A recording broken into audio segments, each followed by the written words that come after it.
Feliz y bendecido día, aprendiendo un curso de milagros. El secreto de la verdadera oración es olvidarte de las cosas que crees necesitar. Pedir algo específico es igual que ver el pecado primero y luego perdonarlo. Del mismo modo, al orar pasas por alto tus necesidades específicas, tal como las ves, y las dejas en manos de Dios. Ahí se convierten en los regalos que le haces, pues le dicen que no antepondrás otros dioses a Él, ni que quieres otro amor que el suyo. Este libro es un comienzo, no un final.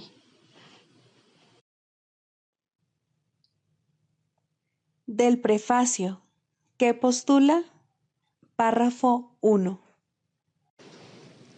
¿Qué postula? Nada real puede ser amenazado. Nada irreal existe. En esto radica la paz de Dios. Así comienza un curso de milagros, el cual establece una clara distinción entre lo real y lo irreal, entre el conocimiento y la percepción. El conocimiento es la verdad y está regido por una sola ley, la ley del amor o Dios. La verdad es inalterable, eterna e inequívoca. Es posible no reconocerla, pero es imposible cambiarla. Esto es así con respecto a todo lo que Dios creó, y solo lo que Él creó es real. La verdad está más allá del aprendizaje porque está más allá del tiempo y de todo proceso. No tiene opuestos, ni principio, ni fin. Simplemente es.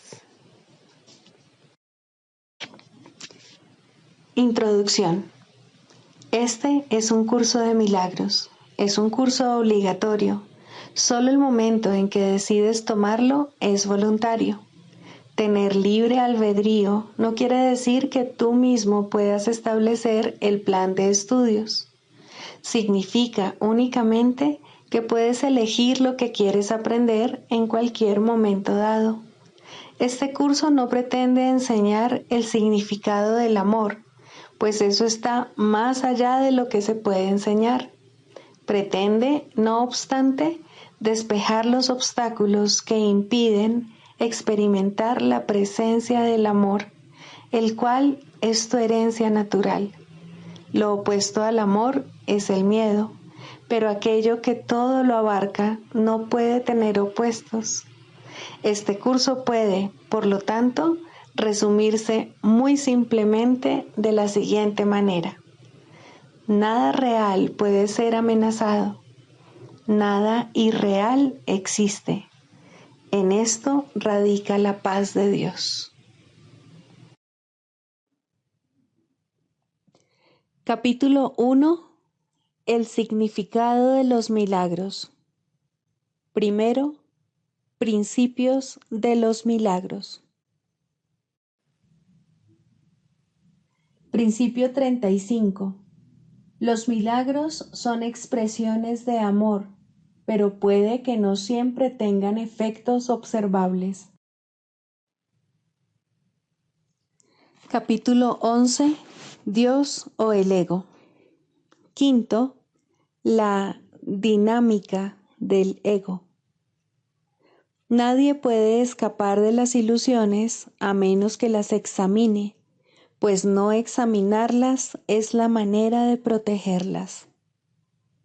No hay necesidad de sentirse amedrentado por ellas, pues no son peligrosas. Estamos listos para examinar más detenidamente el sistema de pensamiento del ego, porque juntos disponemos de la lámpara que lo desvanecerá. Y, puesto que te has dado cuenta de que no lo deseas, debes estar listo para ello. Mantengámonos muy calmados al hacer esto, pues lo único que estamos haciendo es buscando honestamente la verdad. La dinámica del ego será nuestra lección por algún tiempo, pues debemos primero examinarla para poder así ver más allá de ella, ya que le has otorgado realidad. Juntos desvaneceremos calmadamente este error y después miraremos más allá de él hacia la verdad.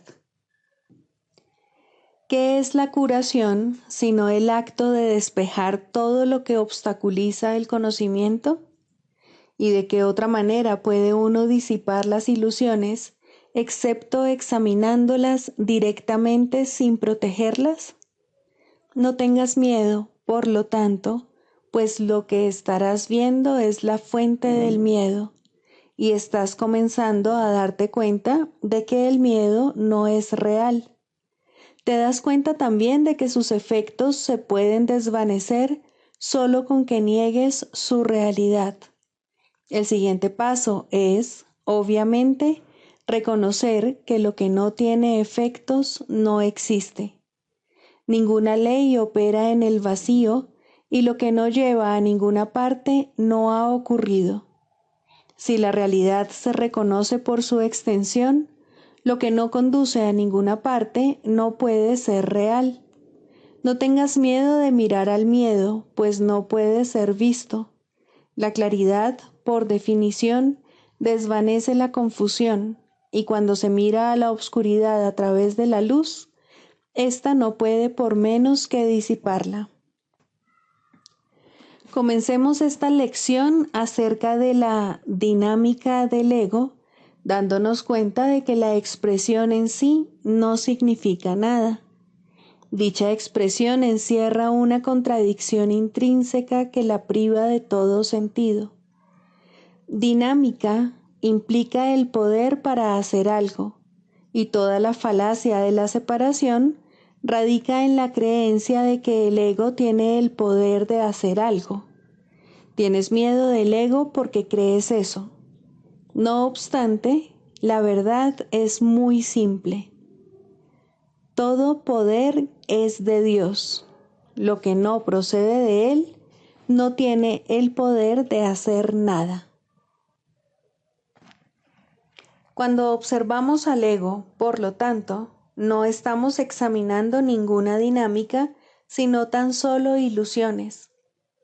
Puedes ciertamente examinar un sistema ilusorio sin miedo, pues si su origen no es real, no puede tener efectos.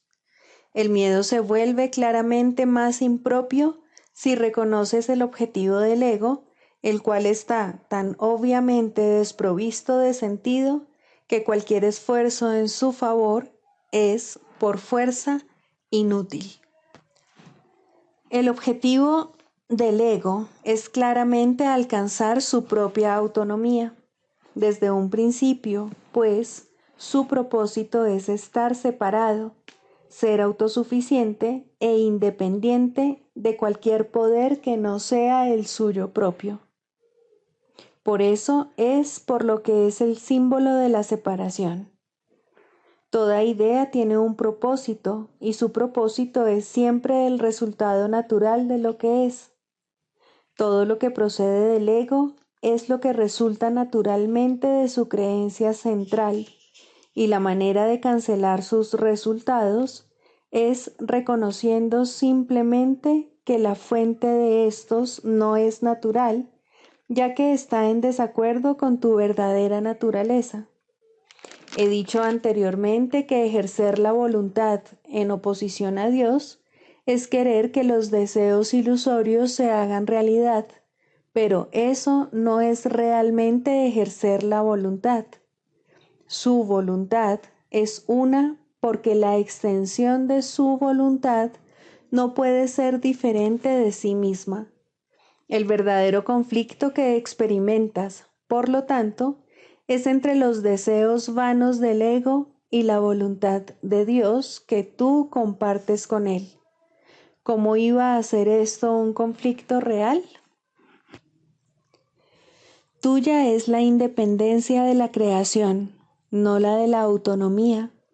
Tu función creativa radica en tu completa dependencia de Dios, quien comparte su función contigo.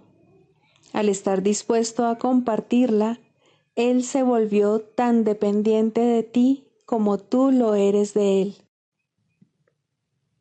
No le adscribas la arrogancia del ego a aquel cuya voluntad no es ser independiente de ti. Él te ha incluido en su autonomía. ¿Puedes realmente creer que la autonomía significa algo aparte de él? La creencia en la autonomía del ego te está costando el conocimiento de tu dependencia de Dios, en la cual reside tu libertad. El ego considera cualquier dependencia como una amenaza e incluso ha tergiversado tu añoranza de Dios y la ha convertido en un medio para consolidarse a sí mismo. Pero no te dejes engañar por la interpretación que hace de tu conflicto. El ego siempre ataca en defensa de la separación. Al creer que tiene el poder de hacer eso, no hace otra cosa, ya que su objetivo de autonomía no es otra cosa. El ego está totalmente confundido con respecto a la realidad, pero no pierde de vista su objetivo. Está mucho más alerta que tú, porque está completamente seguro de su propósito. Tú estás confundido porque no reconoces el tuyo. Debes reconocer que lo que menos quiere el ego es que te des cuenta de que le tienes miedo, pues si el ego pudiese producir miedo, menoscabaría tu independencia y debilitaría tu poder. Sin embargo, su único argumento para que le seas leal es que él puede darte poder. Si no fuera por esta creencia, no le escucharías en absoluto. ¿Cómo iba a poder, entonces, seguir existiendo si te dieses cuenta de que al aceptarlo te estás empequeñeciendo y privándote a ti mismo de poder? El ego puede permitirte, y de hecho lo hace, que te consideres altanero, incrédulo, frívolo, distante, superficial, insensible, despegado e incluso desesperado, pero no permite que te des cuenta de que realmente tienes miedo. Minimizar el miedo, pero no deshacerlo, es el empeño constante del ego, y es una capacidad para la cual demuestras ciertamente gran ingenio. ¿Cómo iba a poder predicar separación a menos que la reforzase con miedo? ¿Y seguirías escuchándole si reconocieses que eso es lo que está haciendo? La más seria amenaza para el ego es, pues, que te des cuenta de que cualquier cosa que parezca separarte de Dios es únicamente miedo, sea cual sea la forma en que se manifieste e independientemente de cómo el ego desee que lo experimentes. Su sueño de autonomía se estremece hasta su raíz cuando cobras conciencia de esto. Pues si bien puedes tolerar una falsa idea de independencia, no aceptarías el costo en miedo que ello supone una vez que lo reconocieses. Pero ese es su costo, y el ego no puede reducirlo. Si pasas por alto el amor, estás pasándote por alto a ti mismo, y no podrás sino tener miedo de la irrealidad, porque te habrás negado a ti mismo. Al creer que tu ataque contra la verdad ha tenido éxito, creerás que el ataque tiene poder. Dicho llanamente, pues, te has vuelto temeroso de ti mismo. Y nadie quiere encontrar lo que cree que le destruiría. Si se pudiese lograr el objetivo de autonomía del ego, el propósito de Dios podría ser truncado, y eso es imposible. Solamente aprendiendo lo que es el miedo, puedes por fin aprender a distinguir lo posible de lo imposible y lo falso de lo verdadero. De acuerdo con las enseñanzas del ego, su objetivo se puede lograr, pero el propósito de Dios no. De acuerdo con las enseñanzas del Espíritu Santo, únicamente el propósito de Dios se puede lograr y ya se ha logrado. Dios depende de ti tanto como tú de Él, porque su autonomía incluye la tuya, y por lo tanto, está incompleta sin ella. Solo puedes establecer tu autonomía identificándote con él y llevando a cabo tu función tal como es en verdad. El ego cree que alcanzar su objetivo es la felicidad, pero te ha sido dado conocer que la función de Dios es la tuya y que la felicidad no se puede encontrar aparte de vuestra voluntad conjunta. Reconoce únicamente que el objetivo del ego, que tan diligentemente has perseguido, no te ha aportado más que miedo, y se hará muy difícil mantener que el miedo es felicidad. Respaldado por el miedo, esto es lo que el ego quiere que creas, pero el Hijo de Dios no está loco y no lo puede creer. De reconocer esto, no lo aceptaría, pues solo un loco elegiría el miedo en lugar del amor, y solo un loco podría creer que atacando es como se alcanza el amor. Pero el que ha sanado se da cuenta de que solo el ataque, del que el amor de Dios le protege completamente, puede producir miedo. El ego analiza, el Espíritu Santo acepta. Solo por medio de la aceptación se puede llegar a apreciar la plenitud, pues analizar significa fragmentar o separar.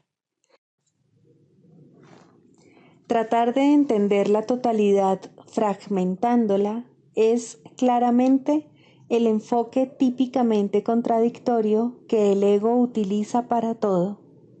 El ego cree que el poder, el entendimiento y la verdad radican en la separación y que para establecer esta creencia tiene que atacar. Al no darse cuenta de que es imposible establecer esta creencia y obsesionado por la convicción de que la separación es la salvación, el ego ataca todo lo que percibe, desmenuzándolo en partes pequeñas y desconectadas, sin ninguna relación significativa entre sí y desprovistas, por lo tanto, de todo significado. El ego siempre sustituirá lo que tiene significado por el caos, pues si la separación es la salvación, la armonía es una amenaza. Las interpretaciones que el ego hace de las leyes de la percepción son, y no pueden sino ser, exactamente las opuestas a las del Espíritu Santo. El ego se concentra en el error y pasa por alto la verdad. Hace que todos los errores que percibe sean reales y concluye, utilizando su razonamiento típicamente circular, que la idea de una verdad consistente no tiene sentido por razón de los errores. El siguiente paso, entonces, es obvio. Si la idea de una verdad consistente no tiene sentido, la inconsistencia tiene que ser verdad. Teniendo muy presente el error y protegiendo lo que ha hecho real, el ego procede al siguiente paso en su sistema de pensamiento. El error es real y la verdad es un error. El ego no trata de comprender esto, lo cual es obviamente incomprensible, pero trata por todos los medios de demostrarlo, y eso es lo que hace constantemente. Valiéndose del análisis para atacar el significado, el ego logra pasarlo por alto, y lo que le queda es una serie de percepciones fragmentadas que él unifica en beneficio propio. Esto se convierte entonces en el universo que percibe, y es este universo lo que a su vez se convierte en la demostración de su propia realidad. No subestimes el poder de atracción que las demostraciones del ego ejercen sobre aquellos que están dispuestos a escucharle. La percepción selectiva escoge sus testigos cuidadosamente y el testimonio de esos testigos es congruente. Los argumentos en favor de la locura son convincentes para los locos, pues todo razonamiento concluye allí donde comienza, y no hay sistema de pensamiento que pueda trascender su propia fuente.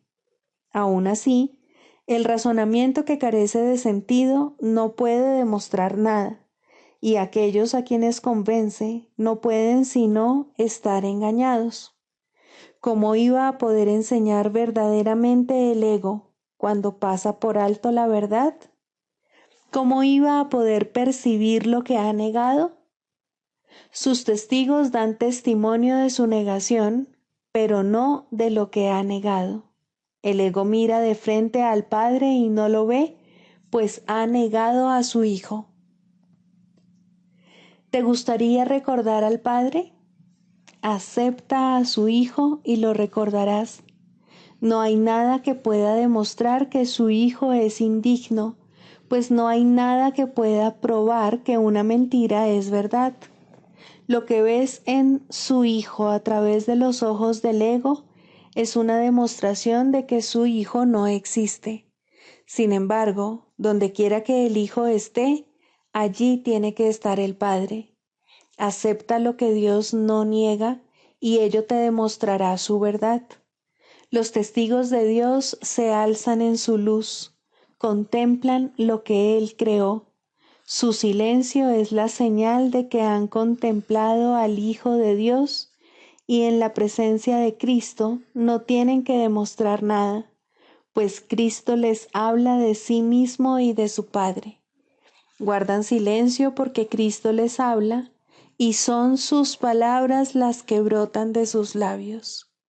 Cada hermano con quien te encuentras se convierte en un testigo de Cristo o del ego, dependiendo de lo que percibas en él. Todo el mundo te convence de lo que quieres percibir y de la realidad del reino en favor del cual has decidido mantenerte alerta. Todo lo que percibes da testimonio del sistema de pensamiento que quieres que sea verdadero. Cada uno de tus hermanos tiene el poder de liberarte si tú decides ser libre. No puedes aceptar falsos testimonios acerca de un hermano a menos que hayas convocado falsos testigos contra él. Si no te habla de Cristo, es que tú no le hablaste de Cristo a él. No oyes más que tu propia voz, y si Cristo habla a través de ti, le oirás. Libro de ejercicios, lección 102. Comparto con Dios su voluntad de que yo sea feliz. Tú no quieres sufrir. Tal vez creas que el sufrimiento te puede aportar algo y que en cierta medida todavía creas que te aporta algo que deseas. Esta creencia, no obstante, ha quedado sin duda quebrantada ahora, por lo menos lo suficiente como para permitirte ponerla en duda y empezar a sospechar que en realidad no tiene sentido. Aún no ha desaparecido, mas ya no tiene las raíces que en un tiempo la sujetaban con firmeza a los ocultos y tenebrosos recovecos de tu mente.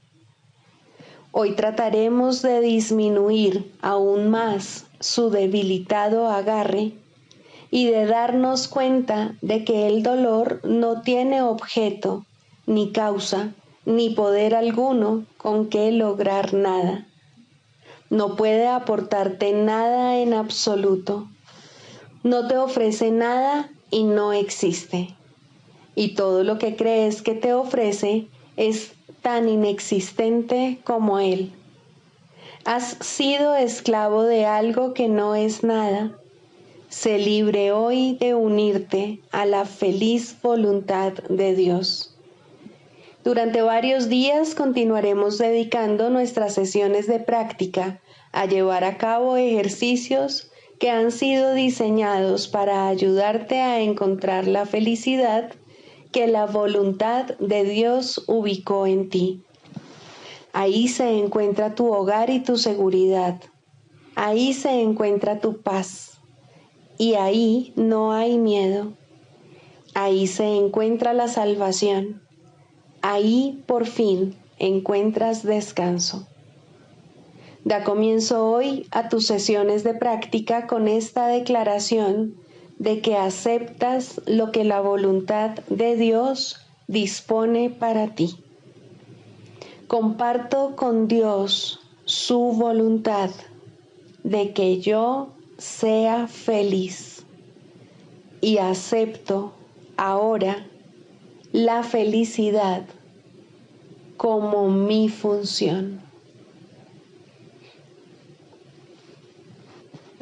Busca entonces esa función en lo más recóndito de tu mente, pues está ahí, esperando tan solo tu decisión.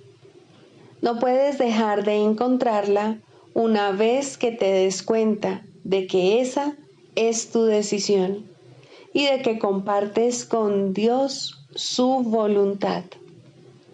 Sé feliz, pues tu única función aquí es la felicidad. No tienes por qué ser menos amoroso con el Hijo de Dios que aquel cuyo amor lo creó tan amoroso como Él mismo. Además de estos descansos de 5 minutos cada hora, haz frecuentes pausas hoy para decirte a ti mismo que ahora has aceptado la felicidad como tu única función aquí. Y ten por seguro que al hacer esto, te estarás uniendo a la voluntad de Dios.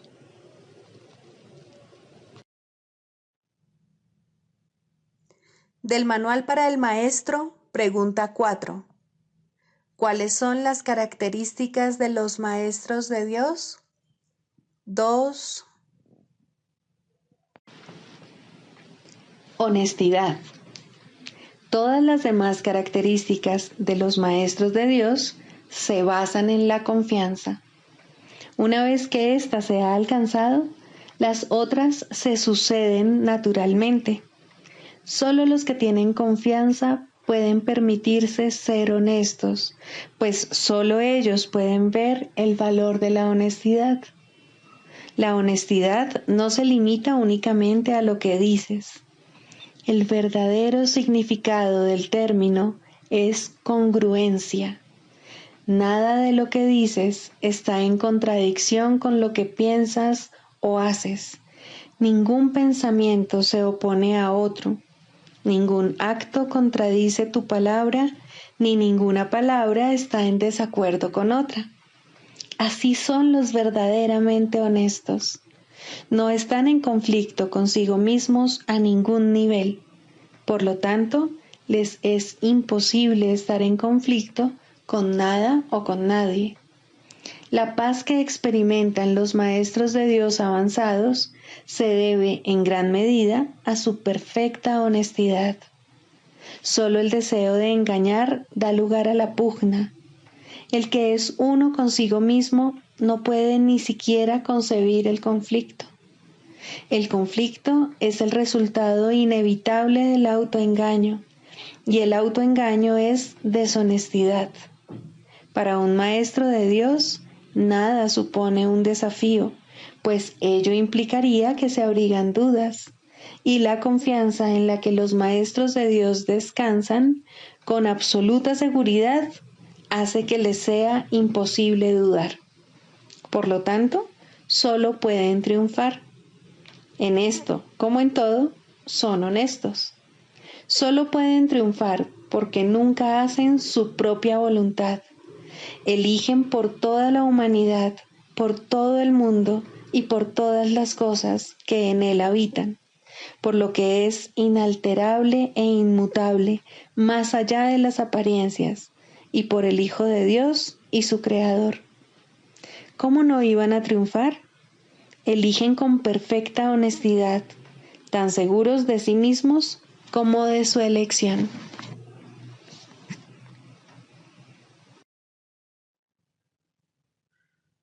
Manual para el Maestro, pregunta 12.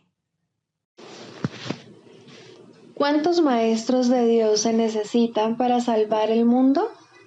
La respuesta a esta pregunta es uno solo. Un maestro absolutamente perfecto que haya completado su aprendizaje es suficiente. Este maestro santificado y redimido se convierte en el ser que es el Hijo de Dios, quien siempre fue únicamente espíritu. Ya no se ve a sí mismo como un cuerpo, y ni siquiera como que se halla dentro de un cuerpo. Por lo tanto, es ilimitado, y al no tener límites, sus pensamientos están unidos eternamente a los de Dios. La percepción que tiene de sí mismo está basada en el juicio de Dios, no en el suyo propio. De esta manera comparte la voluntad de Dios y lleva sus pensamientos a las mentes que todavía están engañadas. Es eternamente uno porque es tal como Dios lo creó. Ha aceptado a Cristo y se ha salvado. De esta forma, el Hijo del Hombre se vuelve el Hijo de Dios. Esto no es realmente un cambio, es más bien un cambio de mentalidad. Nada externo cambia, pero todo lo interno refleja ahora únicamente el amor de Dios. Ya no hay que temer a Dios, pues la mente no ve ninguna razón para el castigo. Los maestros de Dios aparentan ser muchos, pues eso es lo que necesita el mundo. Mas al estar unidos en un solo propósito, el cual comparten con Dios, ¿cómo podría haber separación entre ellos? ¿Qué importa entonces si se presentan de muchas maneras? Sus mentes son una, y así su unión es total. Y Dios opera ahora a través de ellos cual uno solo, pues eso es lo que son. ¿Por qué es necesaria la ilusión de que hay muchos? Únicamente porque para los ilusos la realidad no es comprensible. Son muy pocos los que pueden oír la voz de Dios, y ni siquiera estos pueden comunicar sus mensajes directamente por medio del Espíritu que se los dio. Necesitan un medio a través del cual puedan comunicarse con aquellos que no se dan cuenta de que son espíritus. Un cuerpo que éstos puedan ver, una voz que comprendan y escuchen sin el temor que la verdad suscitaría en ellos.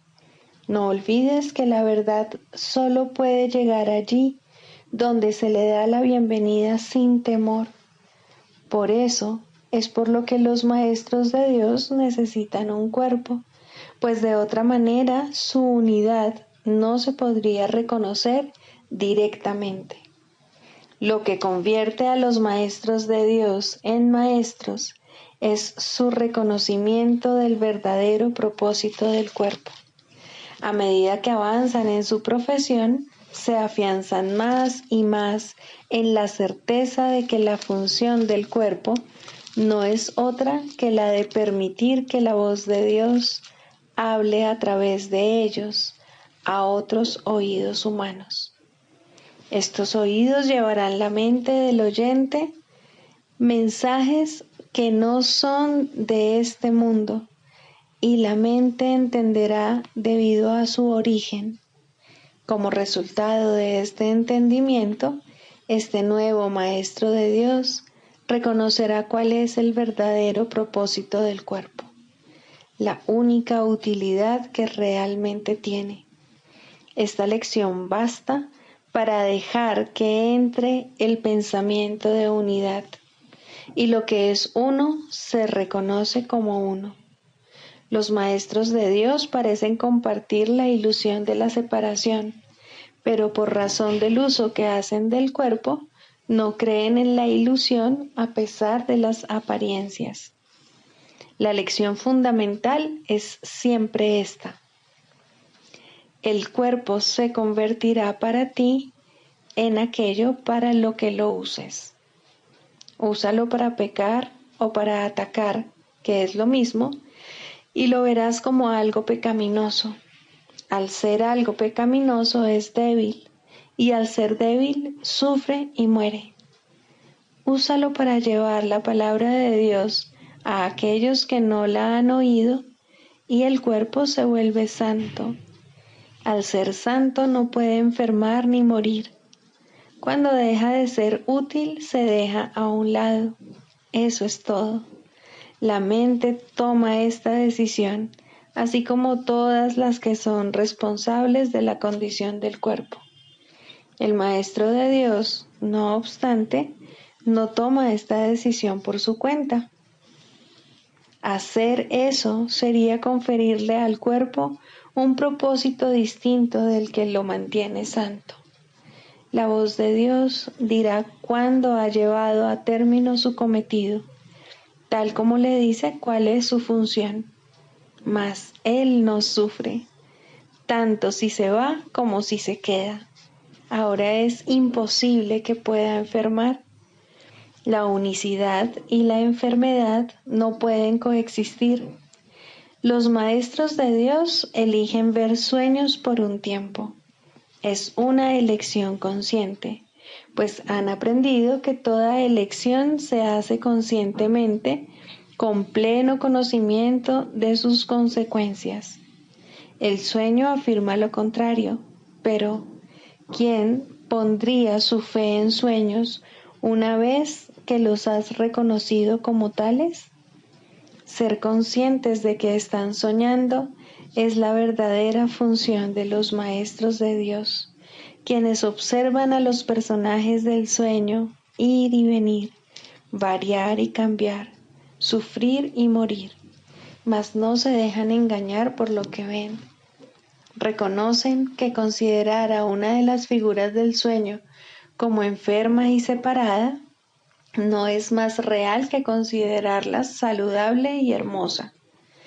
La unidad es lo único que no forma parte de los sueños, y esta unidad, que indudablemente les pertenece, es lo que los maestros de Dios reconocen como lo que se encuentra tras el sueño, más allá de toda apariencia. Manual para el maestro. Clarificación de términos. 6. El Espíritu Santo. Jesús es la manifestación del Espíritu Santo, a quien Él invocó para que descendiese sobre la tierra después de su ascensión al cielo, es decir, después de haberse identificado completamente con el Cristo, el Hijo de Dios tal como Él lo creó.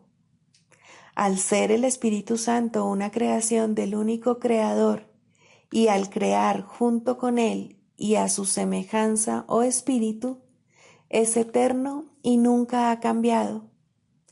Fue invocado para que descendiese sobre la tierra, en el sentido de que entonces se hizo posible aceptarle y escuchar su voz.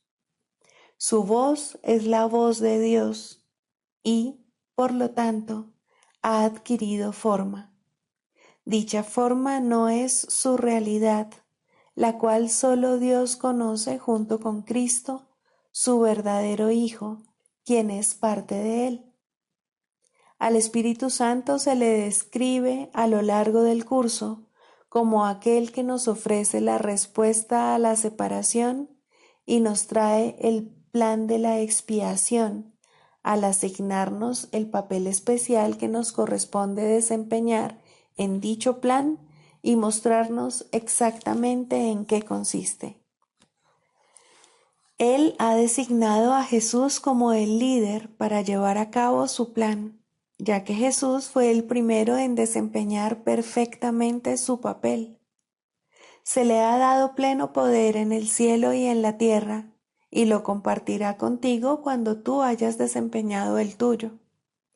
El principio de la expiación le fue dado al Espíritu Santo mucho antes de que Jesús lo pusiese en marcha. Al Espíritu Santo se le describe como el último vínculo de comunicación que queda entre Dios y sus hijos separados. A fin de llevar a cabo esta función especial, Él ha asumido una doble función. Goza de conocimiento porque es parte de Dios, percibe porque fue enviado para salvar a la humanidad. Él es el gran principio corrector, el portador de la verdadera percepción, el poder intrínseco de la visión de Cristo. Él es la luz en la que se percibe el mundo perdonado, en el que solamente puede verse la faz de Cristo. Él nunca se olvida del Creador ni de su creación. Él nunca se olvida del Hijo de Dios. Él nunca se olvida de ti. Te brinda el amor de tu Padre en un eterno resplandor que nunca será extinguido, porque Dios mismo lo depositó ahí. El Espíritu Santo mora en la parte de tu mente, que es parte de la mente de Cristo. Él representa a tu ser y a tu Creador, quienes son uno. Habla por Dios y también por ti, ya que está unido a ambos. Por consiguiente, Él es la prueba de que ambos son uno solo. El Espíritu Santo parece ser una voz, pues de esa forma es como te comunica la palabra de Dios. Parece ser un guía por tierras lejanas, pues esa es la clase de ayuda que necesitas. Y también parece ser cualquier cosa que satisfaga las necesidades que creas tener. Pero Él no se engaña cuando te percibes a ti mismo atrapado por necesidades que no tienes. De ellas es de las que quiere liberarte. De ellas es de las que quiere ponerte a salvo. Tú eres su manifestación en este mundo. Tu hermano te invoca para que seas su voz junto con él. Por sí solo no puede ser el ayudante del Hijo de Dios, pues por sí solo no tiene ninguna función. Pero unido a ti es el resplandeciente Salvador del mundo, cuyo papel en la redención de éste tú has completado. Él te da las gracias a ti y a tu hermano, pues te elevaste con él cuando él empezó a salvar al mundo, y estarás con él cuando el tiempo haya cesado y ya no quede ni rastro de los sueños de rencor en los que bailabas al compás de la exangüe música de la muerte, pues en su lugar se oirá el himno a Dios por unos momentos más, y luego ya no se oirá más la voz, ya que no volverá a adoptar ninguna forma, sino que retornará a la eterna amorfía de Dios. Anexo Psicoterapia. Introducción. La psicoterapia es la única forma de terapia que existe, puesto que solo la mente puede estar enferma, solo la mente puede ser sanada, solo la mente tiene necesidad de sanación. Este no parece ser el caso, pues las manifestaciones de este mundo parecen bastante reales. La psicoterapia es necesaria para que un individuo pueda comenzar a cuestionar su realidad. Algunas veces puede comenzar a abrir su mente sin ayuda formal, pero incluso entonces es siempre algún cambio en su percepción de las relaciones interpersonales lo que le permite hacerlo. Algunas veces necesita una relación más estructurada y extensa con un terapeuta oficial. En ambos casos, la tarea es la misma. El paciente debe ser ayudado a cambiar la idea acerca de la realidad de las ilusiones. El canto de la oración. 1. La oración. Introducción. La oración es el mayor regalo en el cual Dios bendijo a su Hijo cuando lo creó. Ya era entonces aquello que habría de llegar a ser, la única voz que el Creador y la creación comparten, el canto que el Hijo entona al Padre, quien devuelve las gracias que el canto le brinda. La armonía es perpetua, y perpetua es también la gozosa concordia de amor que eternamente ambos se profesan el uno al otro. Y de este modo se extiende la creación. Dios da gracias a su extensión en su Hijo. El Hijo da gracias por su creación en el canto que entona mientras crea en nombre de su Padre. El amor que comparten es lo que toda oración habrá de ser por toda la eternidad, cuando al tiempo le llegue su fin, porque así era antes de que el tiempo pareciese existir. Para ti que te encuentras brevemente en el tiempo, la oración toma la forma que mejor satisfaga tu necesidad. Solo tienes una. Lo que Dios creó uno debe reconocer su unidad y alegrarse de que lo que las ilusiones parecían separar es uno por siempre en la mente de Dios. La oración debe ser ahora el medio por el que el Hijo de Dios abandona sus metas e intereses separados y se dirige en santo júbilo a la verdad de la unión con su Padre y consigo mismo. Abandona tus sueños, Santo Hijo de Dios, y alzándote tal como Dios te creó, prescinde de los ídolos y acuérdate de Él. La oración te sustentará ahora y te bendecirá según elevas tu corazón a Él en un canto ascendente que se eleva muy alto y luego más alto aún, hasta que tanto lo alto como lo bajo desaparecen. La fe en tu objetivo crecerá y te apoyará a medida que asciendas por la luminosa escalera que te lleva a las praderas celestiales y al umbral de la paz. Pues esto es la oración, y ahí se encuentra la salvación. Este es el camino, este es el regalo que Dios te hace. Primero, la verdadera oración.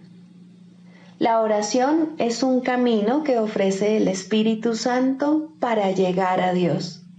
No es simplemente una petición o una súplica. No tendrá éxito hasta que te des cuenta de que no pide nada.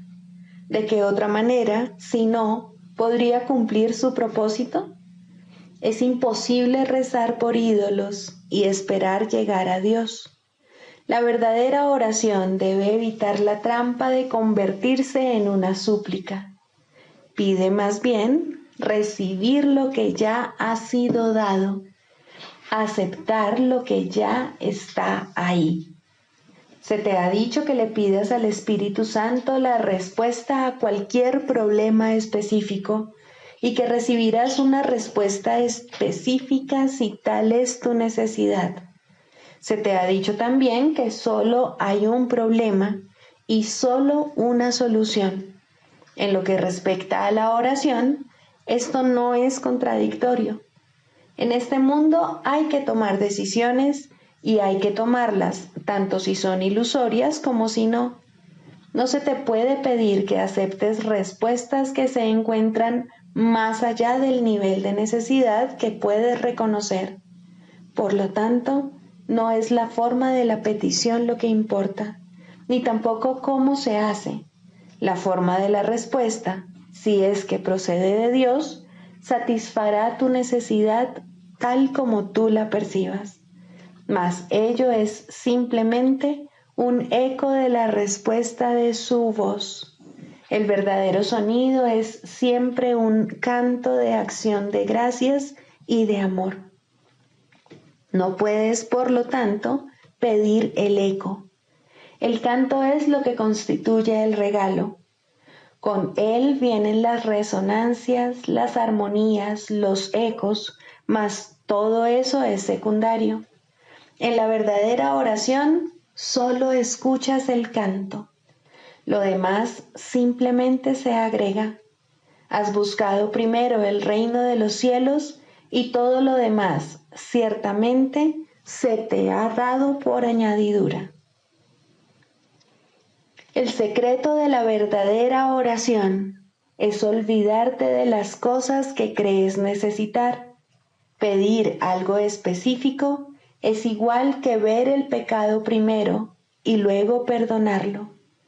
Del mismo modo, al orar, pasas por alto tus necesidades específicas tal como las ves y las dejas en manos de Dios. Ahí se convierten en los regalos que le haces, pues le dicen que no antepondrás otros dioses a Él, ni que quieres otro amor que el suyo. ¿Cuál otra podría ser su respuesta, sino tu recuerdo de Él? ¿Puede esto cambiarse por un insignificante consejillo para un problema de apenas un instante de duración? La respuesta de Dios es para toda la eternidad.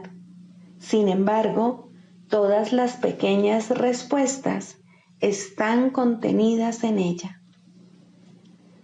Orar es hacerse a un lado, un abandonarse, un momento de sosegada escucha y amor. No debe confundirse con súplicas de ninguna clase, ya que es una manera de recordar tu santidad. ¿Por qué habría de suplicar la santidad cuando tiene pleno derecho a todo lo que el amor ofrece? Y es al amor a donde vas cuando oras. La oración es una ofrenda, un renunciar a ti mismo para ser uno con el amor. No hay nada que pedir porque ya no hay nada más que desear. Esa nada se convierte en el altar de Dios y desaparece en Él. Este no es un nivel de oración que todo el mundo pueda alcanzar por ahora. Aquellos que aún no lo han conseguido necesitan que los ayudes con tus oraciones, porque su pedir no se basa todavía en la aceptación. El que alguien ayude con sus oraciones no significa que otro medie entre tú y Dios, pero sí significa que otro está a tu lado y te ayuda a elevarte hasta Él. Quien se ha dado cuenta de la bondad de Dios, ora sin temor, y el que ora sin temor no puede sino llegar hasta Él. Por lo tanto, también Él puede llegar hasta su Hijo, donde quiera que éste se encuentre, y cualquiera que sea la forma que parezca adoptar. Orar a Cristo en cualquiera es una verdadera oración, porque constituye un regalo de agradecimiento a su Padre. Pedir que Cristo no sea sino Él mismo no es una súplica, es un canto de gratitud por lo que eres. En esto radica el poder de la oración. No pide nada y lo recibe todo. Esta oración puede ser compartida porque recibe por todos. Orar con alguien que sabe que esto es verdad es haber recibido respuesta. Tal vez la forma concreta de la solución a un problema específico se le ocurra a uno de vosotros, no importa a quién de los dos sea. Tal vez os llegue a ambos si estáis en una genuina armonía el uno con el otro. Mas vendrá porque os habéis dado cuenta de que Cristo habita en los dos. Esa es su única verdad.